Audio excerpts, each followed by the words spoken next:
Welcome to another episode of China Update, where I provide you with the most up-to-date political, economic, and geostrategic analysis on the world's number 2 economy. My name is Tony. Let's jump in. Happy Wednesday, everybody. First up, we have several updates related to US-China relations to move through. Several outlets, citing unnamed sources, report this week that the US may propose barring Chinese software in autonomous vehicles in the coming weeks amid security concerns. The Biden administration plans to propose a rule that would prohibit Chinese software in vehicles in America with Level 3 automation and above. That would effectively also ban testing on US roads of autonomous vehicles provided by Chinese firms. Chinese-made electric vehicles have already seen the levying of tariffs of more than 100%, and President Biden's Clean Energy Bill makes it more difficult for automakers to use batteries manufactured in China. These restrictions look like they are to expand more as the government is worried that smart vehicles using Chinese software could collect sensitive data about US citizens and infrastructure and send the data to China. UK-based Reuters writes that the Biden administration is planning to ban cars with advanced wireless communication systems developed by China too. Under the proposal, automakers and suppliers would need to verify that none of their connected vehicle or advanced autonomous vehicle software was developed in a foreign entity of concern, like China. A Commerce Department spokesperson told the outlet that it, quote, is concerned about the national security risks associated with connected technologies in connected vehicles, end quote. Meanwhile, yesterday, Tuesday, a 76-year-old Chinese-American academic was convicted of illegality, acting as a foreign agent in the United States by collecting information about New York-based activists supporting democracy in China and sharing his findings with Beijing.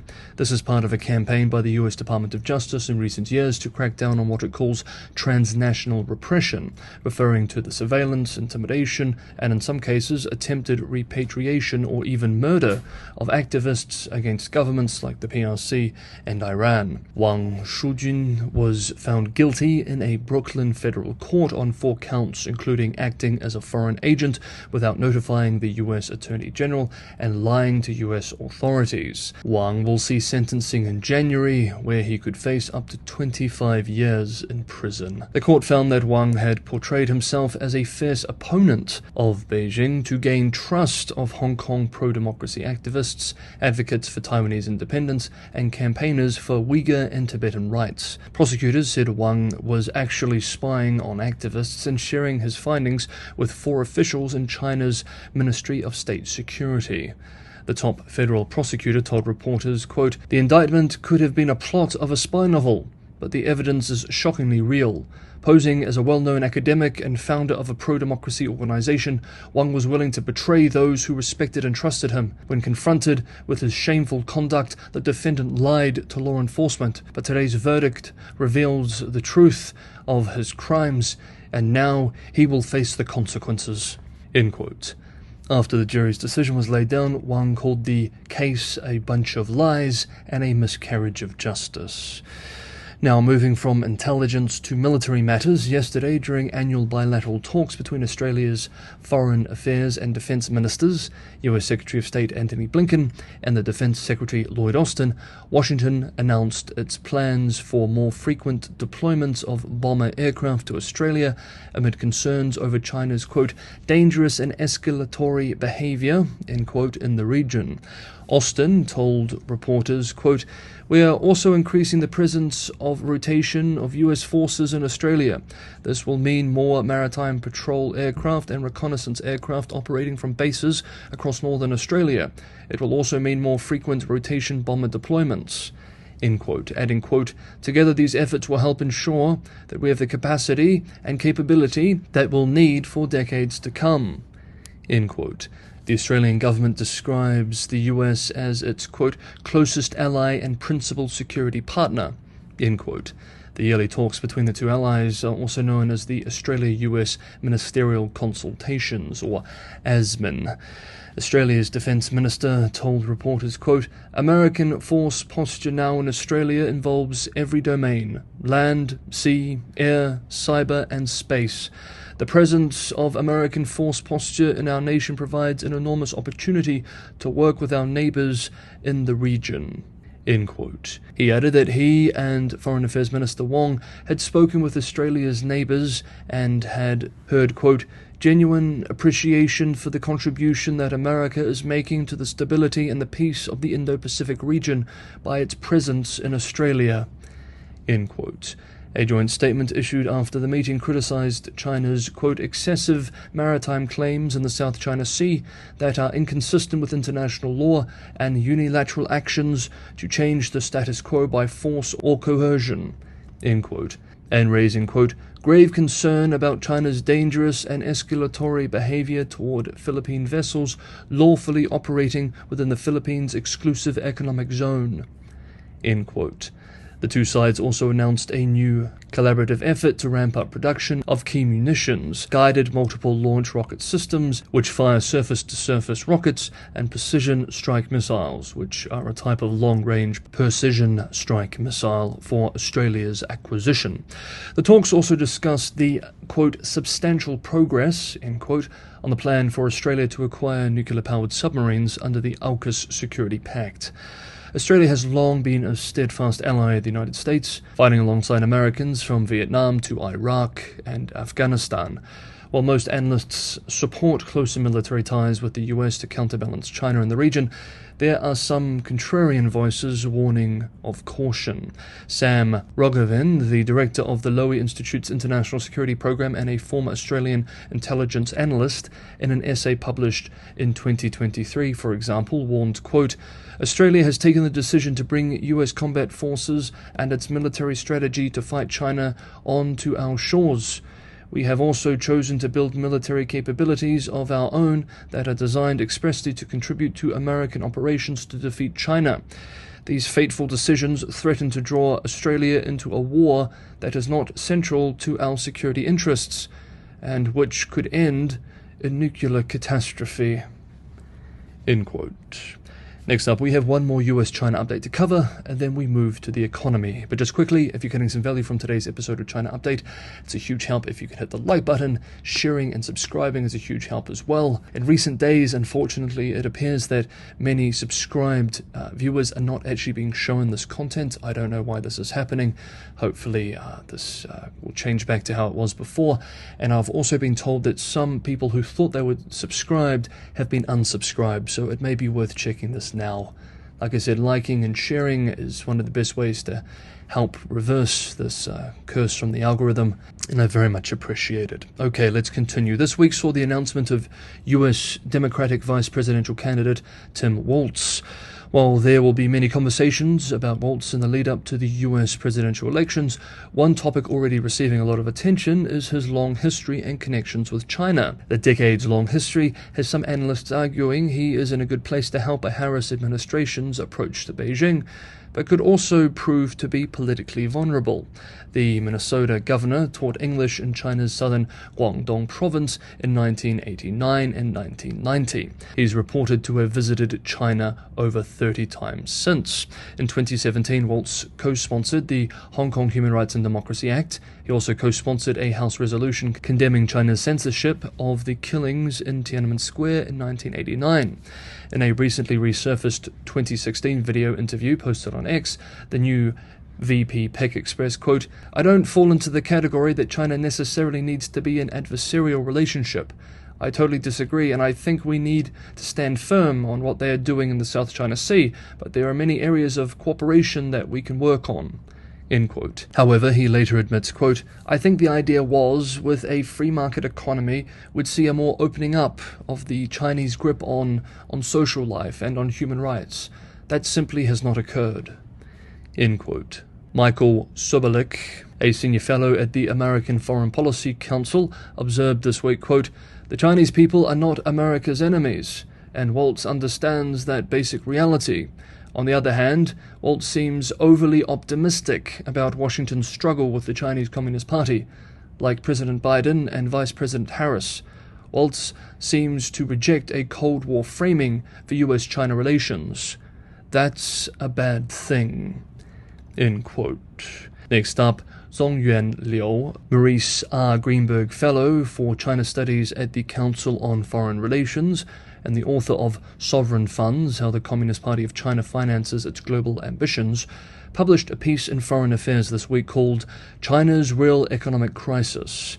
It's an interesting and thought-provoking piece. We end today's video by examining some of it, and we're now quoting selected excerpts from the long piece directly. The Chinese economy is stuck. Following Beijing's decision in late 2022 to abruptly end its draconian zero-COVID policy, many observers assumed that China's growth engine would rapidly reignite.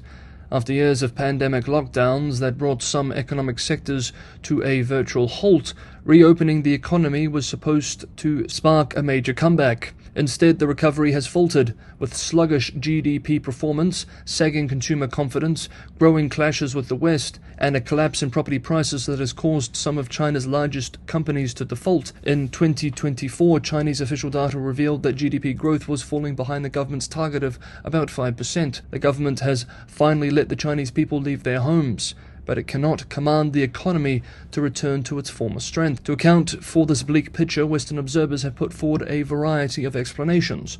Among them are China's sustained real estate crisis, its rapidly aging population, and Chinese leader Xi Jinping's tightening grip on the economy and extreme response to the pandemic.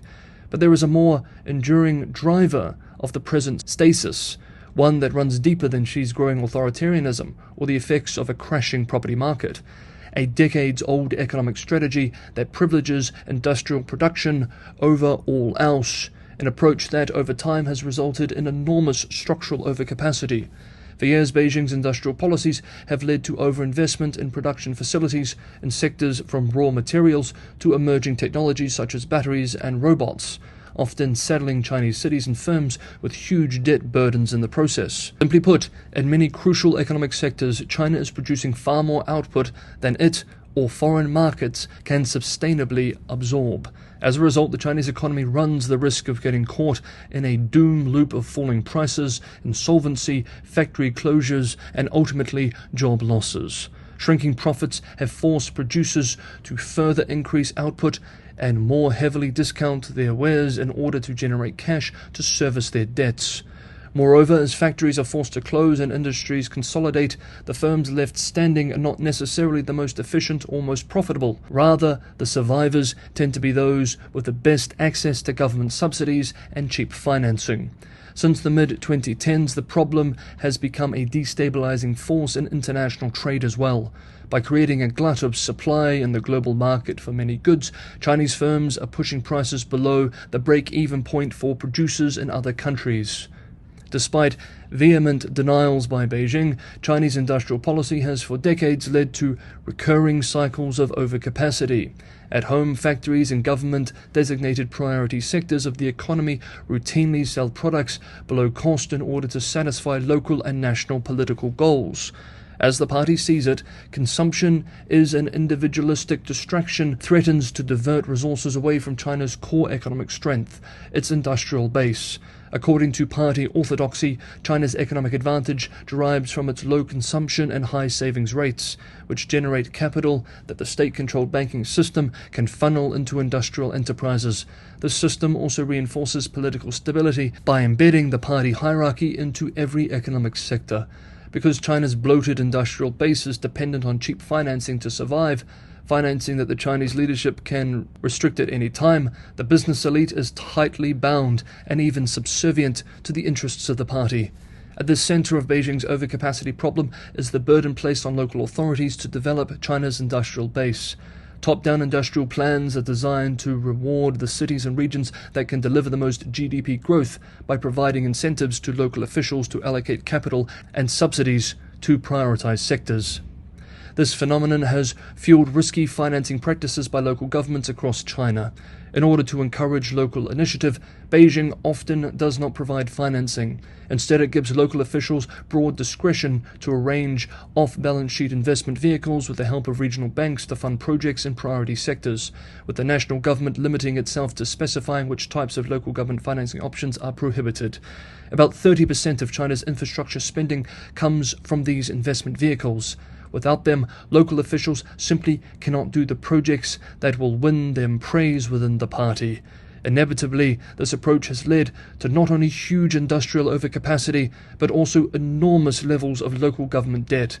According to an investigation by the Wall Street Journal, in July, the total amount of off-the-book debts held by local governments across China now stands at between 7 trillion and 11 trillion US dollars, with as much as 800 billion US dollars at risk of default. A larger problem with China's reliance on local government to implement industrial policy is that it causes cities and regions across the country to compete in the same sectors rather than complement each other or play to their own strengths. Take solar panels. In 2010, China's State Council announced that strategic emerging industries, including solar panels, should account for 15% of national GDP by 2020. Within 2 years, 31 of China's 34 provinces had designated the solar industry as a priority. Half of all Chinese cities had made investments in solar PV industries, and more than 100 Chinese cities had built solar PV industrial parks. Almost immediately, China's PV output outstripped domestic demand, with the excess supply being exported to Europe and other parts of the world where governments were subsidizing solar panel ownership. By 2013, both the United States and the European Union imposed anti-dumping tariffs on Chinese PV manufacturers. By 2022, China's own installed solar PV capacity was greater than any other country's, following its aggressive renewable energy buildup. But China's electric grid cannot support additional solar capacity. China's PV production capacity, already double the global demand, is expected to grow by another 50% in 2025. This extreme oversupply caused the utilization rate in China's finished solar power industry to plummet to just 23% in early 2024. Nevertheless, these factories continue operating because they need to raise cash to service their debt and cover fixed costs. In industry after industry, China's chronic overcapacity is creating a complicated dilemma for the United States and the West. In recent months, Western officials have stepped up their criticisms of Beijing's economic policies. Since 2023, several governments, including those of Vietnam and Brazil, have launched anti-dumping or anti-subsidy investigations against China. And Brazil, Mexico, Turkey, the United States and the European Union have imposed tariffs on various imports from China, including, but not limited to, electric vehicles. Faced with mounting international pressure, Xi, leading party journals and Chinese state media have consistently denied that China has an overcapacity problem. They maintain that the criticisms are driven by an unfounded US anxiety, and that China's cost advantage is not the product of subsidies, but of the efforts of enterprises and are shaped by full market competition. Indeed, Chinese diplomats have maintained that in many emerging technology industries, the global economy suffers from significant capacity shortages rather than excess supply. Nonetheless, Chinese policymakers and economic analysts have long acknowledged the problem. In March 2024, an analysis by Lu Feng of Peking University identified overcapacity problems in new energy vehicles, electric vehicle batteries, and legacy microchips. Bloomberg NEF has estimated that China's battery production in 2023 alone was equal to total global demand. Liu warned that China's overdevelopment of these industries will pressure Chinese firms to dump products on international markets and exacerbate China's already fraught trade relations with the West. US policymakers need to recognize that China's overcapacity problem is exacerbated by Beijing's pursuit of self-sufficiency. This effort, which has been given major emphasis in recent years, reflects Xi's insecurity and his desire to reduce China's strategic vulnerabilities amid growing economic and geopolitical tensions with the United States and the West. Xi views himself as a transformational leader, inviting comparisons to Chairman Mao. This was evident when he formally hosted former US Secretary of State Henry Kissinger among the few widely respected American figures in Xi's China in July 2023, just 4 months before Kissinger's death. Xi believes that as a great power, his country should not be constrained by negotiations or external pressures, but he might be open to voluntarily adjust on trade issues as part of the broader agreement. Many members of China's professional and business elite feel despair about the state of relations with the United States. They know that China benefits more from being integrated into the Western-led global system than being excluded from it. But if Washington sticks to its current path and continues to head towards a trade war, it may inadvertently cause Beijing to double down on its industrial policies that are causing overcapacity in the first place. In the long run, this would be bad for the West, as it would be for China. Here ends the direct quote in today's episode of China Update. Thank you so much, everybody, for watching. Have a good Wednesday, and I will see you all tomorrow.